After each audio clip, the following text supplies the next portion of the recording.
Good day, everyone. Welcome to True Vibe.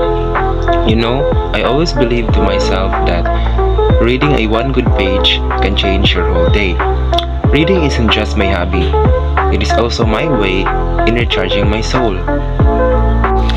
Every time I open a book, I discover a new way to see life, new lessons, new energy, and a reminder that growth starts from within. Just like every story has ups and downs, our lives do too. But every chapter moves us forward. So today, take a moment to read something, even just one page, that lifts your spirit. Because the right words can realign your vibe and remind you that you are capable of doing amazing things.